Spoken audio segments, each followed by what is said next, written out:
নমস্কার, বাঙালি ইনভেস্ট করো চ্যানেলে আপনাদের সবাইকে স্বাগত। আমার আজকের ভিডিও যে সিরিজটা আমরা স্বাধীনতার 100 বছর উপলক্ষে একটা সিরিজ চালিয়েছি, এটা আমার আজকে দ্বিতীয় ভিডিও। আর মাত্র 22 বছর পরে মানে 2047 সালের আগস্ট মাসে আমাদের 100তম স্বাধীনতা দিবস আসছে। আমরা মানে বাঙালিরা, বিশেষ করে বাঙালিরা, আমরা রাজনৈতিক স্বাধীনতা পেয়েছি, আমরা কিন্তু আর্থিক স্বাধীনতা পেয়েছি কি? আপনারা নিজেরা বলুন। আর্থিক স্বাধীনতা মানে কি সেটা তো আগে জানতে হবে।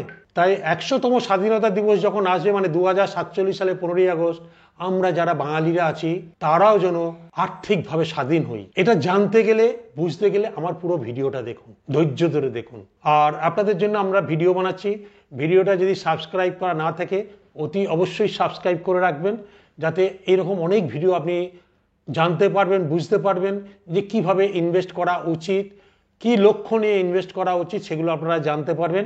আর যদি ভিডিও ভালো লাগে বাঙালিদের মধ্যে প্রচুরভাবে শেয়ার করুন, যাতে বাঙালিরা সত্যি অনেক পিছিয়ে আছি, আমরাও যেন জানতে পারি, বুঝতে পারি কিভাবে ইনভেস্ট করতে হয়। আর্থিক স্বাধীনতা মানে কি আমি আগের ভিডিওতেও বলেছি, তবু আর একবার রিপিট করে দিচ্ছি। এর মানে হলো আপনার প্রয়োজন মেটানোর জন্য বা আপনার ইচ্ছা পূরণের জন্য অন্যের উপর নির্ভরশীল না থাকা। হ্যাঁ না না আপনারা বলুন। এটা কেবল অনেক টাকা থাকা নয়, বরং টাকার সঠিক ব্যবহার এবং তার বৃদ্ধি করার জ্ঞান, সেটাও জানা দরকার। সো এই যে আর্থিক স্বাধীনতার গুরুত্ব, আমাদের লক্ষ্যই হচ্ছে 2047 সাল, তার মানে স্বাধীনতার 100 বছর, বাঙালিরও আর্থিক স্বাধীনতা আসবে যদি আপনারা প্ল্যান করে চলেন। আপনারা চান তো আর্থিক স্বাধীনতা? তাহলে আমি যেটা বলছি আপনারা একবার জানুন, বুঝুন, দিয়ে ইনভেস্ট করবেন। না জেনে না বুঝে ইনভেস্ট করাটা মহাপাপ। লোকের কথা শুনে, লোকে বলছে, আগে জানতে হয়, বুঝতে হয়, দিয়ে ইনভেস্ট করতে হয়। এবার ধরুন, আমার আগের ভিডিও দেখেছি, এই টাকা বানাতে গেলে যত বেশি সময় দেবেন আপনার টাকা তত বেশি হবে। প্রথম জ্ঞান থাকা দরকার, সময় যত বেশি হবে। আর এখন থেকে কেনই জরুরি, এখন থেকে যদি আপনারা টাকা ইনভেস্ট করেন মানে 22 বছর, সময়ের সাথে সাথে পাওয়ার অফ কম্পাউন্ডিং হয়। এবার দেখুন সেটা কিভাবে হয়। আজকে আমি যেটা দেখাবো, আগের দিন দেখেছি 1000 টাকা বিনিয়োগ করলে কি হয়, আর আজকে আপনাদেরকে লাইভ দেখাবো। যদি সবাই এসআইপি এসআইপি এসআইপি বলি, আমরা এসআইপি নো ডাউট ভালো, কারণ এসআইপি কারা করে? যাদের রেগুলার ইনকাম আছে, ইনকাম থেকে সংসারের খরচা বাদ দিয়ে আমরা নিজেরা জমে এসআইপি করি, তাই তো? মানে ব্যাংকের রেকারিং এর মতো, যে টাকাটা বাঁচবে ব্যাংকের রেকারিং এ চলে গেল। মিউচুয়াল ফান্ডে এসআইপি মানে সিস্টেমেটিক ইনভেস্টমেন্ট প্ল্যান। পার্টিকুলার ডেটে ব্যাংক থেকে অটোমেটিক আপনার টাকাটা ফান্ডে চলে যাবে। সেটা আপনাকে ইনিশিয়েট করে দেয় কোন ডেটে আপনার টাকা কাটবে, অটোমেটেড হতে থাকবে। একটা নির্দিষ্ট পরিমাণ, কেউ ধরুন আগে ভিডিও দেখেছি 1000, 2000, 3000, 4000, 5000 করলে কত হবে, আর এই ভিডিওতে দেখাবো যে তার উপরে যারা করতে চাইবে, মানে 6000, 7000, 8000, 9000, 10000, যার যেমন ইচ্ছা, যে যেরকম পারবে। কারণ আগের ভিডিওটা একটা ক্যাটাগরি দেখিয়েছি, আর এই ভিডিওতে দেখাচ্ছি কেউ যদি 6000, 7000, 8000, 9000, 10000 টাকা এসআইপি করেন, আর বা 6 লাখ বা 7 লাখ বা 8 লাখ বা 9 লাখ বা 10 লাখ টাকা ওয়ান টাইম করেন, দুটোকে কম্বিনেশন করলে আর্থিক স্বাধীনতাটা কত স্মুথ হবে দেখুন। সেটা আপনাদের দেখাচ্ছি। এবার এই ক্যালকুলেশনটা দেখুন। ধরুন আপনি ওয়ান টাইম দিয়েছেন, সে 6 লাখ টাকা, আগের ভিডিও 5 লাখ পর্যন্ত দেখেছি, এখানে 6 লাখ থেকে দেখাচ্ছি। 6 লাখ, কেউ 7 লাখ, যার যেমন ক্ষমতা। আগের ভিডিওতে আবার রিপিট করছি, এর থেকে কম টাকা দিয়েছি। যাদের মনে হবে আমাদের এত টাকা নেই, তারা আগের ভিডিওটা দেখবেন। 9 লাখ, 10 লাখ টাকা ব্যাংকে রাখছেন। যারা ব্যাংকে রেখেছেন তারা কত পার্সেন্ট ইন্টারেস্ট পান? যদি সিনিয়র সিটিজেন না হয়, ওই 7.2 বা 7.1, এখন আবার আরো কমে যাচ্ছে কারেন্ট ডেটে, তাই তো? তো আমি অ্যাভারেজ 7% ধরলাম, রিটার্ন ধরছি 7%। আপনাদের বোঝার সুবিধার জন্য টাকা কত বছরে ডবল হয় আমার প্রত্যেকটা ভিডিও বলি, আবার বলছি। এটা হচ্ছে একটা index 72 by rate of interest. Rate of interest R O I লিখছি, R O I, rate of interest, R O I, ঠিক আছে? তাহলে কত বছরে ডবল হবে? যদি 7% হয়, 72/7, তাহলে কত হবে কত বছরে? আপনারা বলুন। 10 ইয়ার্স প্লাস। আমি এটা যদি হয়, তো আমি অ্যাপ্রক্সিমেট ধরলাম 10 years plus, approximate 10 years something হয়, 10 ইয়ার্স টাকা ডবল হচ্ছে, তাই তো? তাহলে এই ফর্মুলাটাকে কাজে লাগিয়ে তাহলে যেই 10 বছরের ডবল হয় 10 বছরে 6 লাখ টাকাটা কত হবে? 10 ইয়ার্সে 12 লাখ,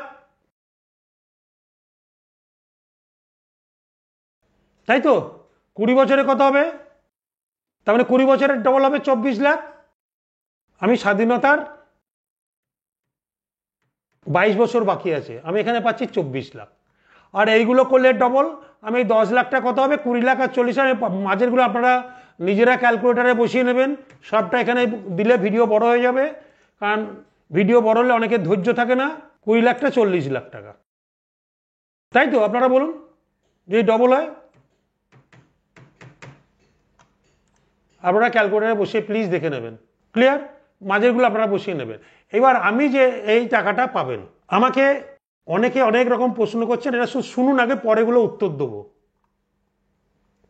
বাট মিউচুয়াল ফান্ডে আমি রিটার্ন বলছি, আমি বলছি মিউচুয়াল ফান্ডের রিটার্নটা 12% প্লাস। তাহলে 12% যদি এখানে মিউচুয়াল ফান্ড হয়, মানে অ্যাভারেজ রিটার্ন, কোনো বছর মাইনাস, কোনো বছর প্লাস, কোনো বছর অনেক প্লাস, কোনো বছর অনেক অ্যাভারেজ। এটা হিস্ট্রি দেখা যাচ্ছে মিউচুয়াল ফান্ডের, কারণ এটা আপনারা গুগল সার্চ করুন যে top last 10 years and above mutual ফান্ডের রিটার্ন, দেখুন মেজরিটি ফান্ড আপনাকে 12%-এর ওপরে রিটার্ন দিয়েছে। তবে হ্যাঁ, ফান্ড চয়েস করতে যাবেন, আপনাকে জানতে হবে, বুঝতে হবে এবং প্রপার প্ল্যানিং করতে হবে আপনার রিস্কোমিটার দেখে। এই যে আপনারা বলেন একটা ফান্ডের নাম বলুন, কোনো দিন বলতে নেই আপনার কি রিস্কোমিটার, আপনার কখন টাকা লাগবে, আপনার কি ধরনের আপনার এজ, অনেক রকম জিনিস কোয়েশ্চেন আছে। সেই জন্য কোনো ফান্ডের নাম এখানে বলা হবে না, আপনারা প্রশ্ন করলেও বলা হবে না, এটা আইনত দণ্ডনীয়। ক্লিয়ার আপনাদের?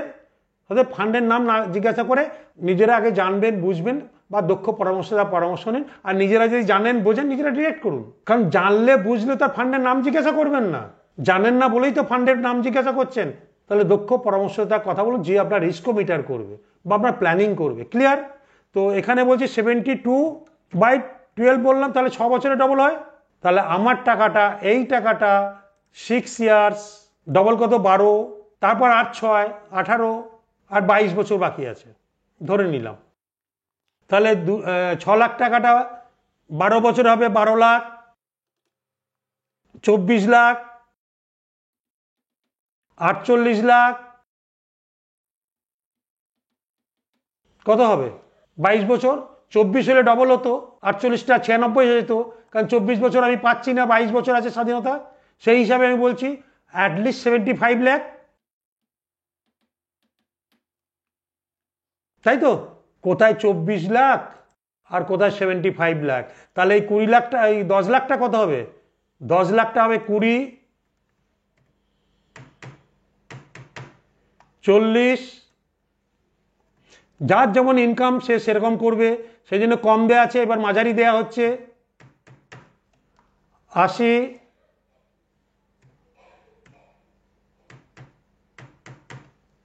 আর এটা আমি ধরলাম ডবল হলে 1,60,00,000 হয়, আমি 1,30,00,000 ধরলাম। 1,30,00,000 লাখ আর 40 লাখ টাকা আপনার। এবার আপনারা আমাকে, এটা হচ্ছে ফার্স্ট ওয়ান টাইমটা। স্ক্রিনে কি দেখলাম? দেখুন স্ক্রিনে দেখাচ্ছি, আপনি যদি মিউচুয়াল ফান্ডে করেন 6 লাখ টাকা ইনভেস্টমেন্ট, 20 বছর পর 24 লাখ দেখাচ্ছে। আর যেটা মিউচুয়াল ফান্ডে করলে, কারণ মিউচুয়াল ফান্ডের রিটার্ন আপনারা জানুন বুঝুন দিয়ে করুন, 10 ইয়ার্স অ্যান্ড অ্যাবাভ কোনো প্রবলেম হয় না আজ পর্যন্ত। কোথায় আসছে? Near about 75 lakh. বা আমি যদি বলেন 22 বছর, এখানে 2 বছর কম আছে বলবেন আপনারা, আমি জানি, তবু অ্যাডজাস্ট করে আমি বললাম অ্যাপ্রক্সিমেট। আর 20 লাখটা হচ্ছে 10 লাখটা হচ্ছে 40 লাখ, সেখানে এটা হচ্ছে 1,33,00,000। 10 লাখ ওয়ান টাইম ইনভেস্ট করে 22 বছর পর 1 কোটি, অ্যাপ্রক্সিমেট 1,30,00,000। Clear calculation?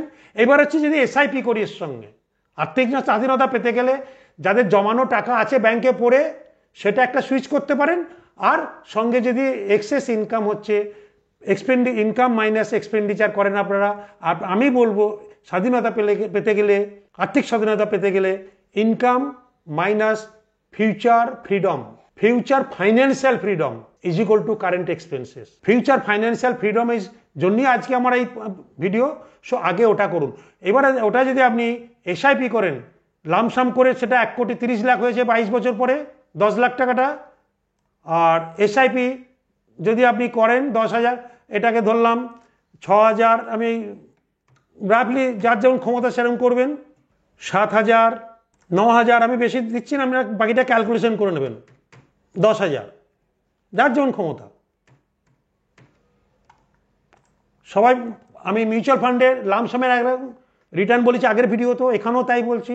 আর এসআইপি রিটার্ন একটু বেশি বলছি, কারণ হিস্ট্রি বলছে যেহেতু মার্কেট ওঠা নামা কিনতে কিনতে ইউনিট অনেক সময় এসআইপিতে রিটার্ন বেশি হয়ে যায়, কারণ ওয়ান টাইমের ফান্ড আর এসআইপি ফান্ড ডিফারেন্স হয়। সেই জন্য ওয়ান টাইমটা একটু কনজারভেটিভ ফান্ড হয়, আর এসআইপি হলো অ্যাগ্রেসিভ ফান্ড হয়, মিড ক্যাপ আর স্মল ক্যাপ, সেখানে মোর ইউনিট পাওয়ার প্রবাবিলিটি ইজ হাই। সো আমি এটাকে অ্যাভারেজ রিটার্ন 15%, যেটা আমি সব ভিডিওতে বলি, 15%, 15%, 15%, 22 বছর, সবাইকে 22 বছর বলছি।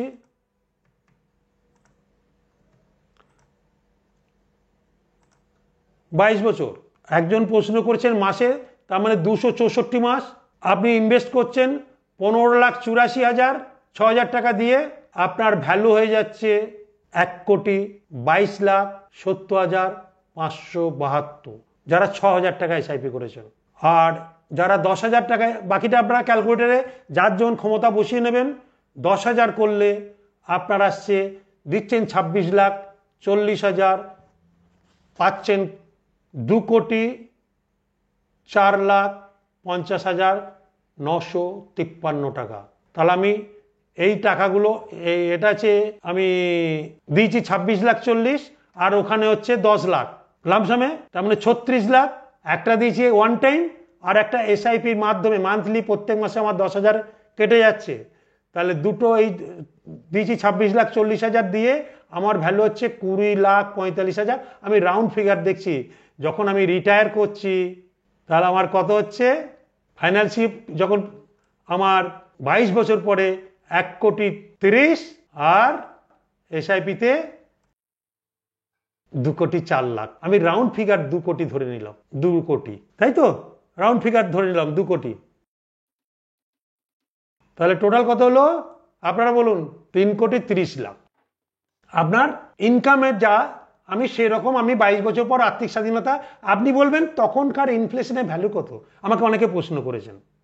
Sir, for your kind information, আপনার এই 10 লাখ টাকাটা, এই যে 10 লাখ টাকা আপনি ইনভেস্ট করেছেন 22 বছর আগে, তার ভ্যালু কত? তার ভ্যালুটা কত আজ 22 বছর পরে? কোনদিন হিসাব করেছেন? আপনারা এই রিটার্নটাকে দেখছেন ইনফ্লেশনের জন্য, যে টাকাটা ইনভেস্ট করেছেন 22 বছর পর, তার ভ্যালু কত? আর 26,40,000 জায়গায় 2,30,00,000, মানে 2 কোটি ধরলাম, 26 লাখের ভ্যালু কত 22 বছর পরে? সো কনসিডার যখন করবেন, দুটোকেই কনসিডার করতে হয়। আমার এফডি দিচ্ছে এর হাফের হাফ, এফডি দিচ্ছে কত? 40, তার থেকে কি বেশি 1,30,00,000 হচ্ছে না? আপনারা বলুন। তাহলে 22 বছর পর সেই এফডির ভ্যালুটা কত? সার ইনফ্লেশন কত? কোনোদিন আপনারা প্রশ্ন করেন না। তাহলে সেই এফডির ভ্যালুটাও তো কমে যাবে। 40 লাখটা কত ভ্যালু হবে, আর 1,30,00,000টা? ন্যাচারালি 1,30,00,000-এর ভ্যালুয়েশন অনেক বেশি 40 লাখের থেকে ইনফ্লেশনের জন্য। সেটাকে আপনারা দয়া করে কনসিডারেশনে নিয়ে আসুন। ধরলে দুটোকেই ধরবেন। সেই জন্য আমি কম্প্যারিজন করলাম, কারণ আমরা বাঙালিরা চিরকাল এই মেথডটায় টাকা ইনভেস্ট করে এসেছি, নয় রেকারিং আর এফডি, নয় conventional life insurance policy for our financial freedom. আজ ইনফ্লেশনের যুগে সেটা কি পাচ্ছেন? সবার নাবিশ্বাস উঠে গেছে, প্রত্যেকটা বাঙালির নাবিশ্বাস উঠে যাচ্ছে, যারা আমাদের মতো বয়সে এসে গেছেন, যারা জানতো না। কারণ সবাই সরকারি চাকরি পায় না, অনেকের পেনশন নেই, তাদের জীবন দুর্বিষহ হয়ে উঠেছে। জানেন কি আপনারা? সো ইনভেস্টমেন্ট হ্যাবিটটাকে চেঞ্জ করুন, সেভিংস হ্যাবিট থেকে বেরিয়ে আসুন ইনভেস্টমেন্ট হ্যাবিটে। তবেই আপনি 22 বছর পর আর্থিক স্বাধীনতা পাবেন, যদি এইভাবে করেন। এইভাবে করলে আপনার ইনফ্লেশন বিট হবে। হ্যাঁ না না আপনারা বলুন। আপনি তখন এই 3 লাখ টাকার ওপর পেনশন নিন না। স্বাধীনতা মানে কি? কাজ থেকে ছুটি, আর্থিক স্বাধীনতা। এই 3,30,00,000-এর যদি আপনি চাকরিও করেন, কাজও করেন, এর 7% নিন না আলাদা করে তুলে। এর 7%, যেটা আপনার এক্সট্রা ইনকাম হবে, কত পাবেন এক্সট্রা? এটা ইন্টু 7%, 23,10,000 টাকা করে বছরে পাবেন এক্সট্রা। চাকরির স্যালারি বাদ দিয়েও আপনার কষ্টের টাকা। যারা আর্লি স্টেজে স্টার্ট করছো তাদের জন্য, যারা 38-40-এ আছো তাদের জন্য, যারা রিটায়ারমেন্টের জন্যে যাচ্ছ তাদের জন্য আর্থিক স্বাধীনতা পেতে গেলে আপনি হয়তো পাননি, বাট আপনি এমন কিছু টাকা সঞ্চয় করে যাচ্ছেন, আপনি নেক্সট আপনার পরিবারের জন্যে আপনি সেটা একটা ফাইন্যান্সিয়াল ফ্রিডম তৈরি করে যাচ্ছেন, লিগেসি বিল্ড করে যাচ্ছেন। আপনার খরচার পরও যে টাকাটা থাকবে আপনার পরিবারের জন্যই তো পড়ে থাকে না, আপনি স্বর্গে নিয়ে যান, শ্মশানে নিয়ে যান না, তাই তো পরিবারের জন্যই আমরা রেখে দিই। তাহলে সেটা যদি ভালোভাবে থাকে আরও ভালো হয়, সেটাও তো একটা আর্থিক স্বাধীনতার সমান। সো ইনভেস্টমেন্ট জার্নিটাকে এইভাবে তৈরি করুন। ক্লিয়ার? আমি যদি 23 লাখ টাকা মানে নিয়ার আবার 2 লাখ টাকা অ্যাভারেজ পাচ্ছি স্যালারি বাদ দিও, তাহলে আর্থিক স্বাধীনতা আসছে না? আসছে না। শুধু এইটুকু সঞ্চয়, ছোট্ট ছোট্ট সঞ্চয়। ক্লিয়ার? তাহলে এইগুলো পেতে গেলে আপনাকে কি করতে হবে? তাহলে কি হলো, মোট সম্পদ আপনার কত হলো? 3 কোটি প্লাস, তাই তো? এটা আপনার আর্থিক স্বাধীনতা। এটা থাকলে কোমরের জোর থাকবে বাঙালির। কারণ আমরা আমাদের ইনভেস্টমেন্ট হ্যাবিটগুলো দেখিয়েছি, কত পার্সেন্ট পেয়েছি আপনারা নিজেরা প্রমাণ পাচ্ছেন যারা করেছেন, আর জিনিসপত্রের দাম যে হারে বাড়ছে তারও প্রমাণ পাচ্ছেন। কোনোটাই তো আমি গল্প বলছি না, সবটাই তো আপনাদের চোখের সামনে ভাসছে। ঠিক না ভুল? তাহলে আপনারা বুঝতে পারছেন এই দুটো পদ্ধতি সমন্বয়ে 22 বছর পর আপনার কত সম্পদ দাঁড়ালো দেখতে পেলেন, এবং সেখান থেকে আর্থিক স্বাধীনতা কিভাবে আসছে সেটা দেখতে পাচ্ছেন। আজকে ভাবুন তো 22 বছর পর আর্থিক স্বাধীনতায় আপনার কাছে আরও এক্সট্রা 3 কোটি টাকা এলো, ভালো না খারাপ? আপনার প্রয়োজন মতো খরচা করতে পারেন, আপনার ছোট ছোট স্বপ্নগুলো পূরণ করতে পারেন, আপনার প্রিয়জনের জন্য সুন্দর ভবিষ্যৎ করতে পারেন, এবং কি চাইলেও অবসরের পর একটা আরামদায়ক জীবনযাপন করতে পারেন। হ্যাঁ না না, টাকা থাকলে তবেই তো পারবেন, তাই না? সো এই জিনিসগুলো আপনার আর্থিক স্বাধীনতা তৈরি করতে এই প্রসেসে, আর্থিক স্বাধীনতা বললেই তো হবে না, আমি আপনাকে প্রসেসও দেখিয়ে দিচ্ছি। আমি তো বলতে পারতাম আমার কাছে সব ধরনের লাইসেন্স আছে, এই ইন্স্যুরেন্স, লাইফ ইন্স্যুরেন্সের এই পলিসিটা করুন, আপনি গ্যারান্টিড পাবেন। আমি তো বলছি না? আমার স্বপ্ন বাঙালির ঘরে ঘরে মিউচুয়াল ফান্ড তৈরি করে, কারণ এখনকার ইনস্ট্রুমেন্টে কারেন্ট এসে, ভবিষ্যতে যে আরো ভালো ইনস্ট্রুমেন্ট আছে তখন চেঞ্জ করবে, আসতেই থাকবে আসতেই থাকবে, যুগ চেঞ্জ হচ্ছে।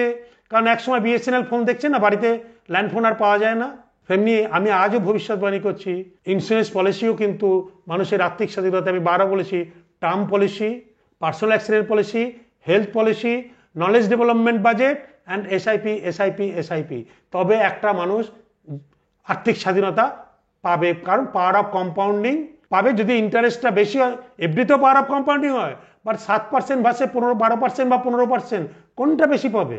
আর কিছু গুরুত্বপূর্ণ বিষয় মনে রাখবেন, কারণ মুদ্রাস্ফীতি বলে একটা কথা আছে। 22 বছর পর কিন্তু টাকার ক্রয় ক্ষমতা কমে যায়। মানে যে অনেকে প্রশ্ন করে না যে তখন টাকার ভ্যালুয়েশন, একদম কারেক্ট, বাট আপনাকে তো এটাও কনসিডার করতে হবে যে যে টাকাটা দিচ্ছি তার ভ্যালুয়েশন কি। এফডি করলে, ফিক্সড ডিপোজিট করলে তার ভ্যালুয়েশন তখন কি হবে? সেখানে দেখলাম না 40 লাখ ভার্সেস 1 কোটি, ইনফ্লেশন যদি হয় 40 লাখের থেকে 1 কোটি টাকা বেশি ভ্যালুয়েশন থাকবে, হ্যাঁ না না? সো আমি এই যে মিউচুয়াল ফান্ড জিনিসটাকে আমি বারবার আপনাদের সামনে বলার চেষ্টা করছি, এটা হচ্ছে এই মুদ্রাস্ফীতিকে মাথায় রেখেই এগুলো বলা হচ্ছে, নাহলে সাধারণ বাঙালি মরে যাবে। কারণ আমার কাছে প্রচুর মানুষ আসছে, আমি তো দেখতে পাচ্ছি তারা রিটায়ারমেন্টের পর কীভাবে করবে।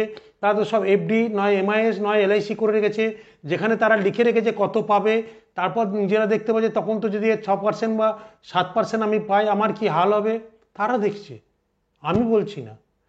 সো মিউচুয়াল ফান্ডে ঝুঁকি থাকে, কিন্তু দীর্ঘমেয়াদীর জন্য ঝুঁকি নয়। ওই জন্য বলি 10 ইয়ার্স অ্যান্ড অ্যাবভ। আমার কাছে অনেকে এসছে, কমেন্ট করেছে 1 বছর 2 বছর 3 বছর 5 বছর। আমি 10 বছরের নিচে কথা বলবো না, কারণ প্ল্যানিং করলে তাহলে আপনি এই যে কারেন্ট মার্কেট এখন নেগেটিভ আছে, এই সময় তো লোকে কেনার সুযোগ দিয়েছে।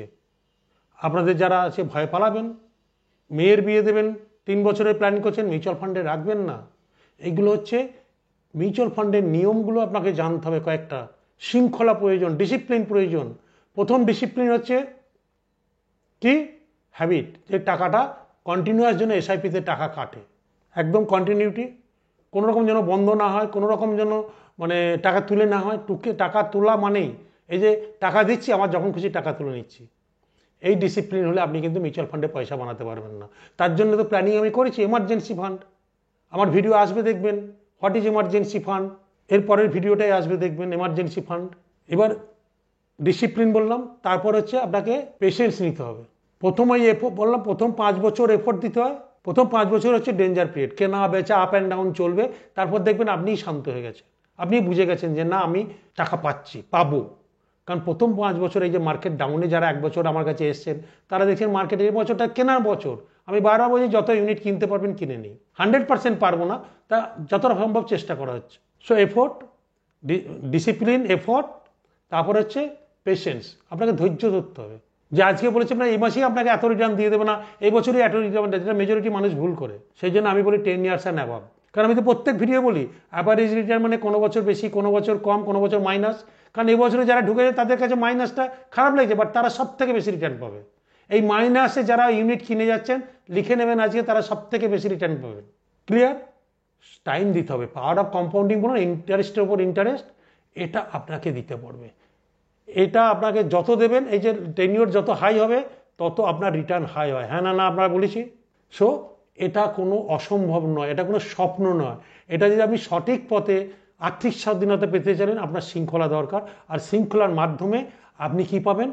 প্যাসিভ ইনকাম পাবেন, ফাইন্যান্সিয়াল সিকিউরিটি পাবেন, অ্যান্ড হ্যাপিলি লাইফটাকে এনজয় করবেন। আমার চ্যানেলের এই উদ্দেশ্যই তাই, বাঙালি জানবে, বুঝবে, দিয়ে ইনভেস্ট করবে। কারণ যদি ভালো পরামর্শদাতা আপনারা রেখে দেন, সে আপনাকে গাইড করে নিয়ে যাবে। ক্লিয়ার? সো আমার ভিডিও যদি ভালো লাগে বাঙালিদের মধ্যে শেয়ার করুন। আর ভালো থাকবেন, সুস্থ থাকবেন।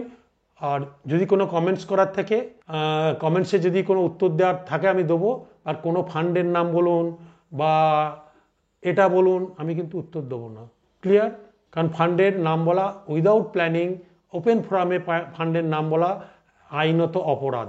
কারণ আজকে যে ফান্ড ভালো, কালকে ভালো হবে কিনা বা কোনো কারণে খারাপ হলে তার দায় কে নেবে? অনেক সময় ফান্ড মার্জ হয় পারফর্ম করতে না পেলে, তার দায় কে নেবে? সেই জন্য জানুন, বুঝুন, দিয়ে ইনভেস্ট করুন, নাহলে ভালো পরামর্শদাতা রাখুন। তবে আপনি আর্থিক স্বাধীনতার জন্য দিকে পৌঁছাতে পারবেন। ডিরেক্ট আপনি জানলে নিশ্চয়ই করবেন। তাহলে ফান্ডের নাম জিজ্ঞাসা করছেন কেন? ডিরেক্ট করবেন তো না, আমি এমনি জিজ্ঞাসা করছি। এগুলো বন্ধ করুন। ডিসিপ্লিন হন, জানুন, বুঝুন, দিয়ে ইনভেস্ট করুন। সবাই ভালো থাকবেন, সুস্থ থাকবেন। নমস্কার।